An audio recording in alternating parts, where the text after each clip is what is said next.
अपने हाथों को उठा लो। आज का वचन बोलो 100 गुना फलों को लेके आएगा। जो कुछ मैं सुनूंगा मैं उसे भूलूंगा नहीं। प्रभु यीशु मसीह के सामर्थ्य नाम में हम मांगते हैं। तारीफ करो ऊंची आवाज में खुदावंद के नाम की एक बार। हालेलुया। मरकुस 1 उसकी 1 आयत में लिखा है, परमेश्वर के पुत्र यीशु मसीह के सुसमाचार का आरंभ, जैसा यशायाह भविष्यद्वक्ता की पुस्तक में लिखा है, देख मैं अपने दूत को तेरे आगे भेजता हूं जो तेरे लिए मार्ग सुधारेगा। हम बाइबल जब पढ़ते हैं ना, हम इस तरह से पढ़ते हैं जैसे ये वचन एक पास्ट टेंस है, कि ये वचन एक बीता हुआ समय है जिसे मैं पढ़ रही हूं कि ये पुराने समय में हुआ था। समझ आ रही है कि नहीं? अगर यीशु मसीह भी आपकी तरह वचन पढ़ते तो जब यशायाह भविष्यद्वक्ता की पुस्तक उन्हें लाकर दी गई, मूव करना बंद कर देना, ठीक है, वहीं से खड़े रहना। तो उसमें लिखा था कि परमेश्वर का आत्मा किस पे है, और उसने कंगालों को सुसमाचार सुनाने के लिए मेरा अभिषेक किया।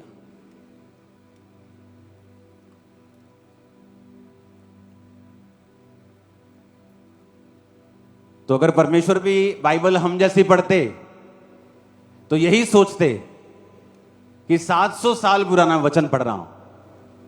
लेकिन यीशु मसीह ने जब बाइबल को खोला तो वो ये बात जानते थे कि ये वचन मेरे लिए लिखा है। तो इसलिए उन्होंने कहा आज ये लेख तुम्हारे सामने पूरा हुआ है। उसने कहा कि देख मैं अपने दूत को तेरे आगे भेजता हूं जो तेरे लिए मार्ग सुधारेगा। किसके लिए मार्ग सुधारेगा? जीसस के लिए। कौन थे जीसस? परमेश्वर का एक रूप, परमेश्वर धरती के ऊपर अपने इंसान के रूप में आया। वो पूरा इंसान भी था और पूरा परमेश्वर भी था।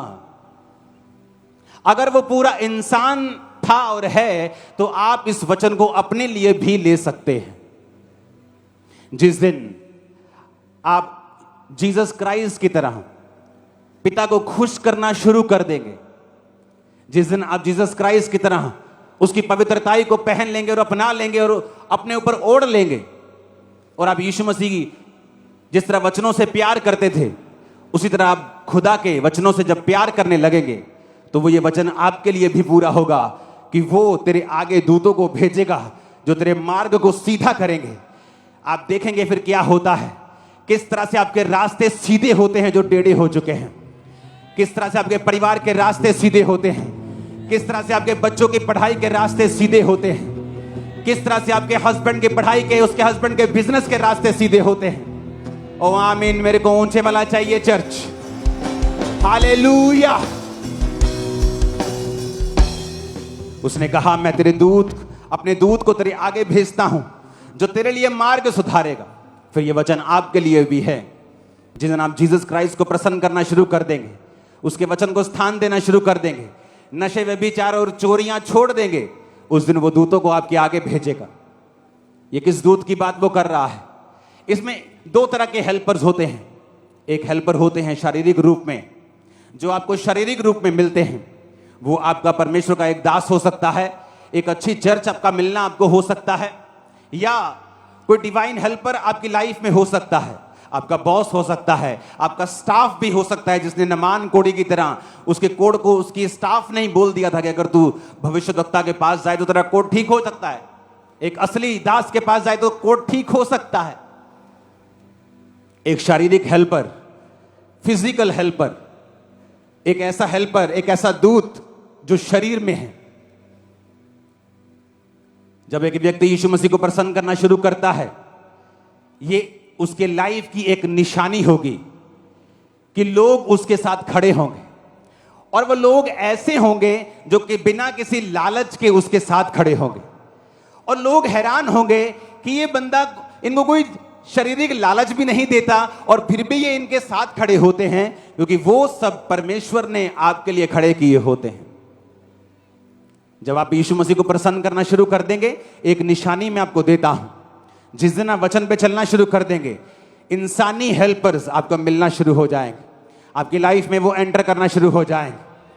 वो कहां से एंटर करेंगे आप हैरान हो जाएंगे, लेकिन जल्द आपको कोई मिलेगा जो आपके मार्ग को सीधा करेगा और सुधारेगा। जल्द वो आपकी हेल्प करने वाला है। वो हेल्पर्स रिसीव करो अपनी स्पिरिट में आमीन बोलते हुए। इसमें दो तरह के हेल्पर्स हैं।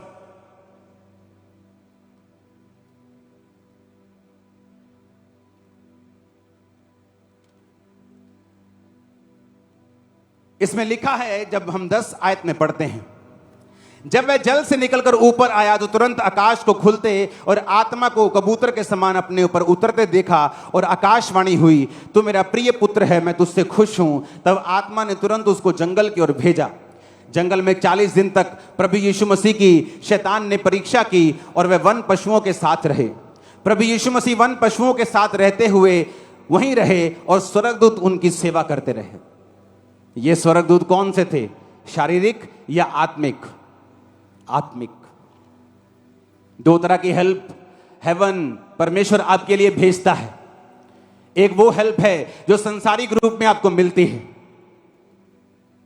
आप कोर्ट केस में हैं, आपको फेवर मिलना शुरू हो जाता है। समाज आप पे फेवर करना शुरू कर देता है। लोग आप पर फेवर करना शुरू कर देते हैं, क्योंकि जब आप यीशु मसीह को प्रसन्न करना शुरू करते हैं तो वचन ये कहता है कि परमेश्वर संसारिक रीति के साथ हेल्पर्स को, मददगारों को, दूतों को तेरे आगे भेजेगा जो तेरे रास्ते को साफ करेंगे। लेकिन दूसरी हेल्प भी उसने कही है। उसने कहा, जब शैतान यीशु मसीह के साथ लड़ता और उसकी परीक्षा करता था, तो बाइबल कहती है वो वन पशुओं के साथ रहा और स्वर्गदूत उसकी सेवा करते रहे। दूसरी हेल्प होती है जो स्वर्ग से आपको मिलती है। वो दूत जो आपको एक्सीडेंट से बचाते हैं, वो दूत जो आपको बीमारियों से बचाते हैं, वो दूत जो आपको मौत से बचाते हैं, वो दूत जो आपके साथ सुरक्षा के रहते हैं, हमेशा आपके संग रहते हैं और शैतान को सब शैतानी काम करने से आपकी लाइफ में रोकते हैं, क्योंकि परमेश्वर को आपने खुश कर दिया है। देखा, जब वो बपतिस्मा लेकर जल के ऊपर आया तो पवित्र आत्मा उस पर उतरा। वो वन पशुओं के साथ रहा, भालू के साथ रहा, पर भालू उसे खा नहीं पाया। शेर के साथ रहा, शेर उसे खा नहीं पाया। सांपों के साथ रहा, वो उसे काट नहीं पाए। नेचर भी आपकी हेल्प करना शुरू कर देती है। कुदरत भी आपकी हेल्प करती है।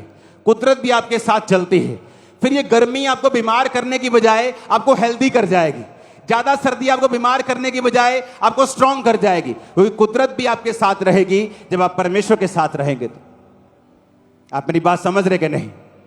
कारण एक ही है कि क्या आप परमेश्वर के साथ जुड़े हुए हैं कि नहीं।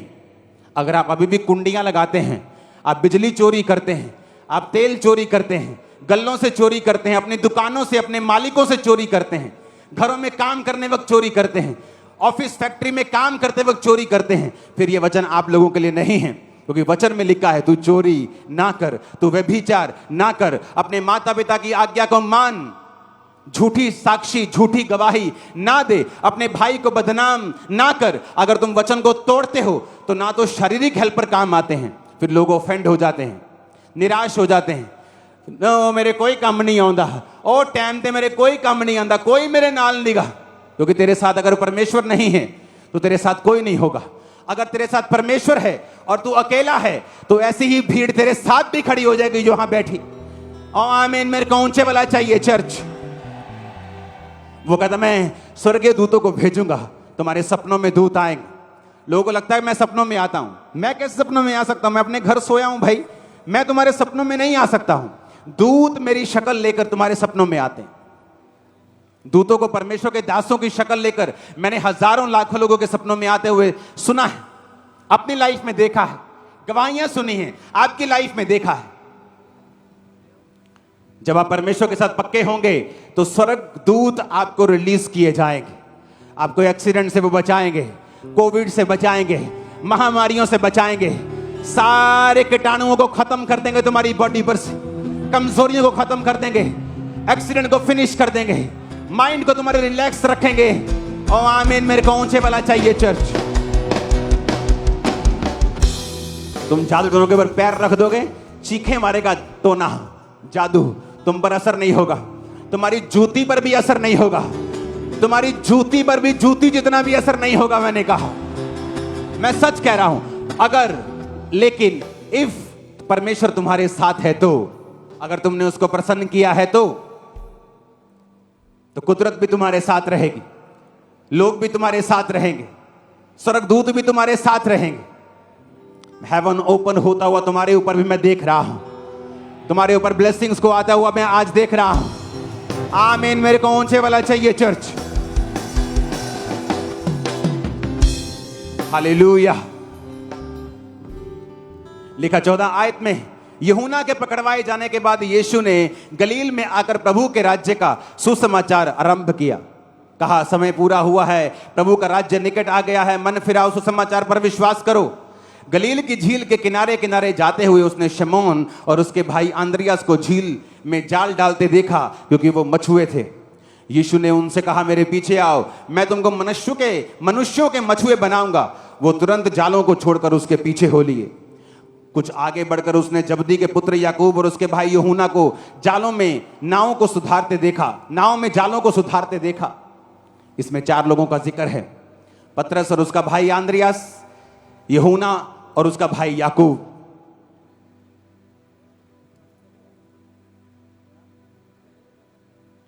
परमेश्वर ने कहा, जब पतरस और आंद्रियास को झील में देखा, कहा, मेरे पीछे आ जाओ।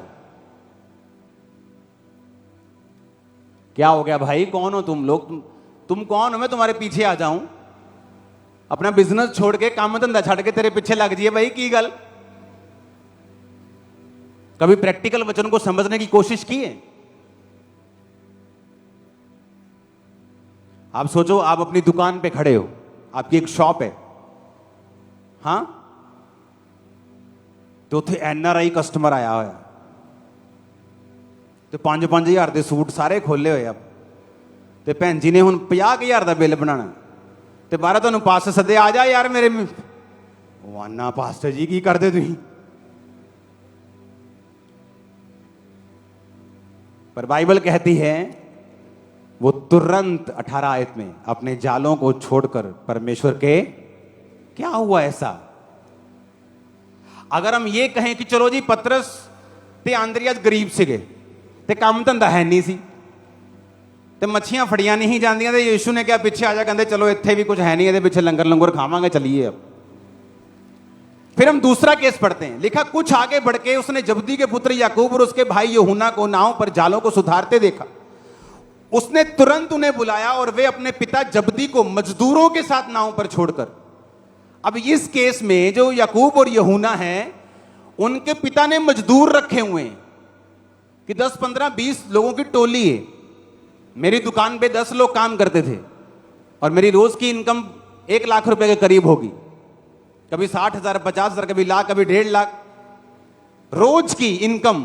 जितना उस समय 2002-3 में फॉरेन में लोग 1 लाख, 1.25 लाख रुपया 1 महीने का कमाते थे। तब उस समय की रोज की पंजाब में, इस खाम्बरा में इनकम थी। आप मेरी बात समझ रहे हो? तो मेरे पास 10 लोग थे, तो इसके पास भी इतने लोग थे कि ये लाखों रुपया कमा रहे होंगे उस समय के। लेकिन यहां भी क्या लिखा कि वो अपने पिता जबदी को मजदूरों के साथ नाव पर छोड़कर यीशु मसीह के पीछे हो ली। ऐसा क्या हो गया?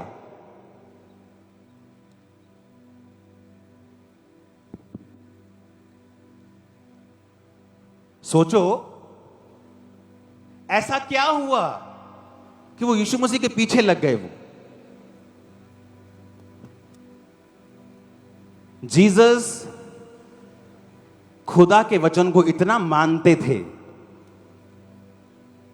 और इतना सीरियसली उस पर चलते थे बचपन से ही। 12 साल की उम्र में यीशु को मालूम था कि मैं पिता की संतान हूं। तो जब उसके माता पिता के साथ वो वापस नहीं गया अपने घर और पर्व में रह गया, तो माता पिता 3 दिन के बाद कुड़ते हुए यीशु से मिले और कहा, ओए तू घर वापस नहीं आया, हम तुझे कुड़ते हुए ढूंढते हैं। तो यीशु ने क्या कहा? यीशु ने कहा कि क्या तुमको नहीं पता मुझे अपने पिता के भवन में होना जरूरी है? तो यीशु को मालूम था वो पिता का क्या है, भवन है। तो यीशु ने फिर सेवकाई 12 साल की उम्र में शुरू नहीं की, क्योंकि बाइबल कहती है सारे सदूकी, फरीसी, शास्त्री, विद्वान जब 12 साल के प्रभु यीशु से वार्तालाप करते थे तो जवाब नहीं थे जो यीशु मसीह उनसे पूछते थे। यीशु मसीह की बुद्धि, यीशु मसीह के जवाब, उनको मालूम था कि ये आम बालक नहीं है। तो फिर भी यीशु मसीह ने सेवकाई 30 साल में शुरू की, और वचन कहता है 12 साल से लेकर 30 साल तक फिर वो अपने माता पिता के वश में रहे, कारपेंटरी का काम करते रहे, अपनी मम्मी से ही खाना खाते रहे, बिना कोई असिस्टेंट रखे, बिना फूं फां किए अपने घर में रहे, अपने माता और पिता के वश में रहे, क्योंकि वचन कहता है अपने माता और पिता की आज्ञा को मान। सुनो मेरी बात, हमें लगता है वचन बहुत छोटी सी बात, चोरी, ओ कोई नहीं 100 रुपया इधर, 100 रुपया उधर, ओ कोई नहीं 2 लीटर तेल ना, प्रभु ने क्या कहना, मेरा घर नहीं चलता बिना चोरी। तो जब आप वचन को इतना सीरियसली लेते हैं कि आपके जिंदगी मौत का यह मसला बन जाता है कि नहीं मानना शैतान की बात को, स्पिरिचुअली आपके ऊपर एक ऐसा ग्रेस, एक ऐसा ऑरा आ जाता है कि आपकी बात को लोग इनकार नहीं कर पाएंगे।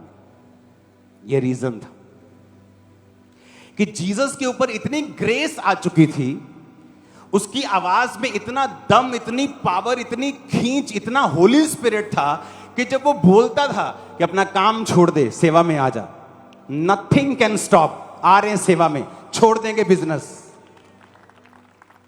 आज पास्टर्स क्या कहते हैं, लोग साडी गल नहीं सुनते, बच्चे साडी गल नहीं सुनते, यूथ साडी गल नहीं सुनता, ये सेवा नहीं करते। क्यों? क्योंकि तुम्हारे ऊपर वो क्राइस्ट वाला ऑरा नहीं है।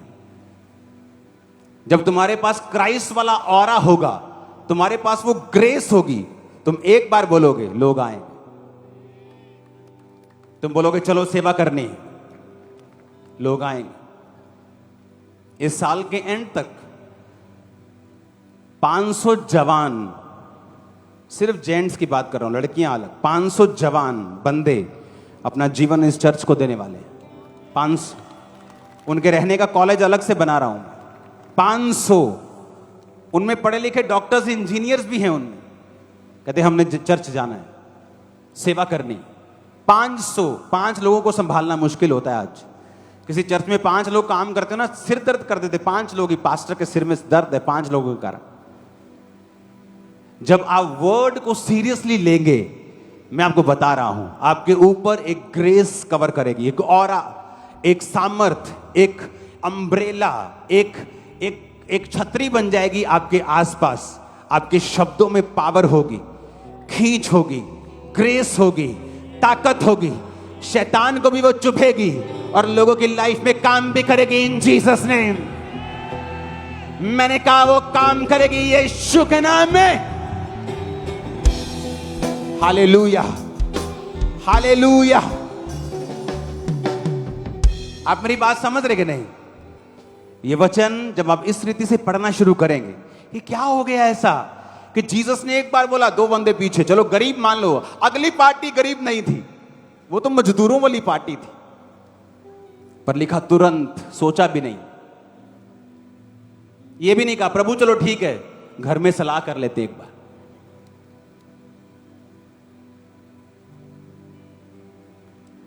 कई बार लोग, आप लोगों से कुछ कहो, सलाह करके बताते हैं, उनको बोलो मत आओ, तुम रिजेक्ट हो, सेम टाइम। हालेलुया।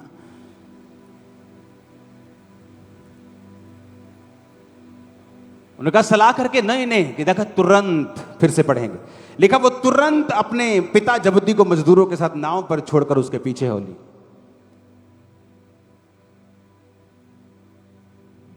आप जीसस के साथ वफादार हो जाओ, आपके शब्दों में सामर्थ आ जाए, एक ऑरा आपके ऊपर आ जाए, एक ग्रेस आपके ऊपर होगी, वो आपको हमेशा कवर करके रखेगी। एक ही चीज है जो उस ग्रेस को खत्म कर सकती है।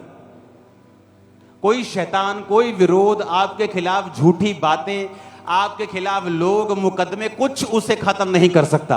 आपका अपना पाप उसे खत्म करेगा जब करेगा। अपने पाप के कारण वो छतरी आप खो दोगे, लेकिन और कोई चीज उस छतरी को, उस ग्रेस को, उस अम्ब्रेला को खत्म नहीं कर पाएगी। हालेलुया।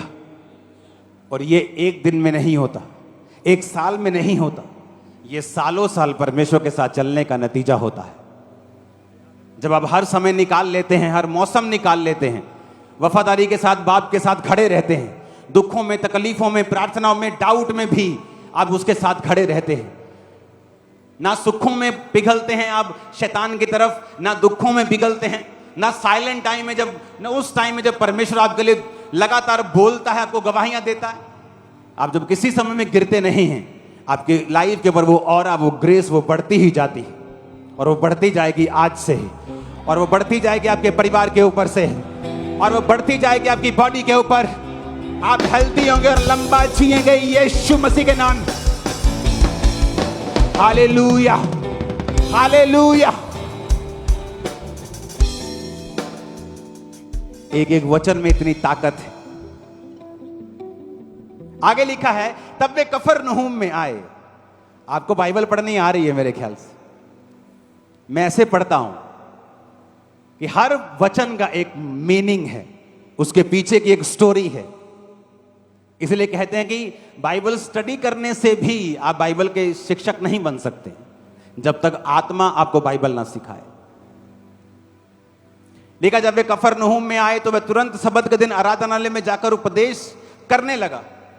लोग उसके उपदेश से चकित हुए, क्योंकि वो शास्त्रियों के समान नहीं, अधिकारी के समान उपदेश देता था। इसको इंग्लिश में पढ़ना बहुत जरूरी है। And they were astonished at his doctrine, for he taught them as one that had authority, and not as the scribes.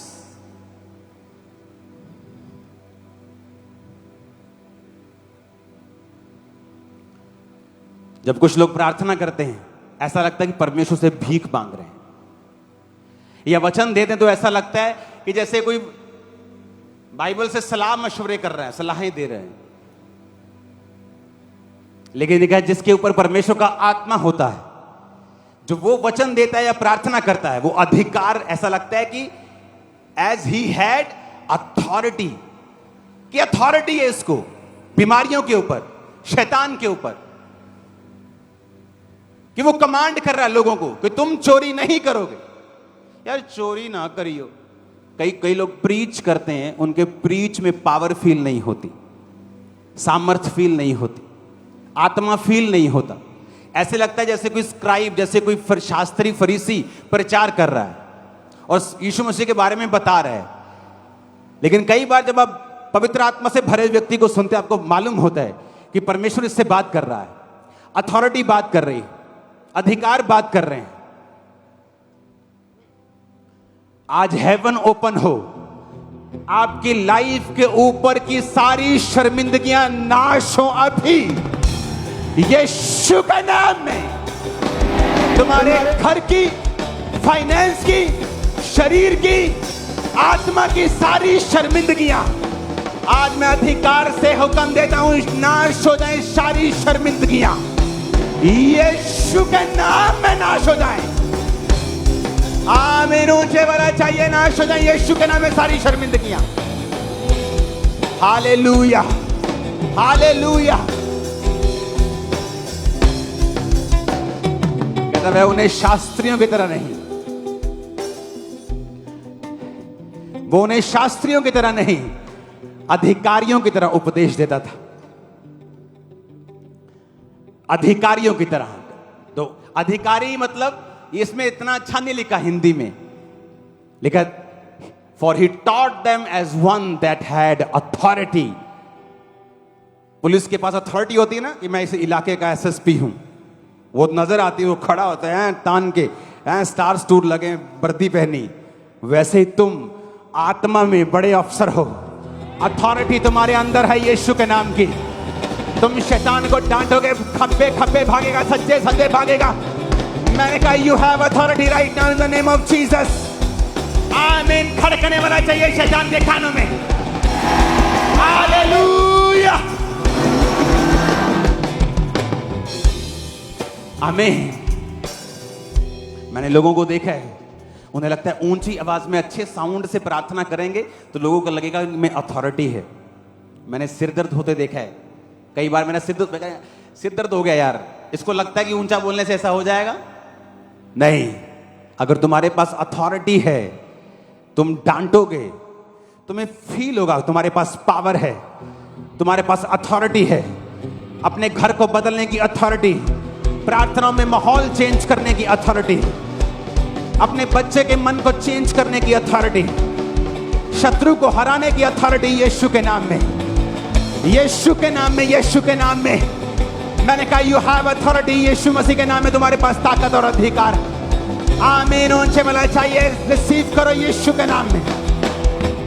Hallelujah, hallelujah. तुम शैतान को बोलोगे खब्बे, खब्बे जाएगा, सज्जे सज्जे, घुटनों घुटनों पे आएगा। कितने मेरी बात को समझ रहे हैं?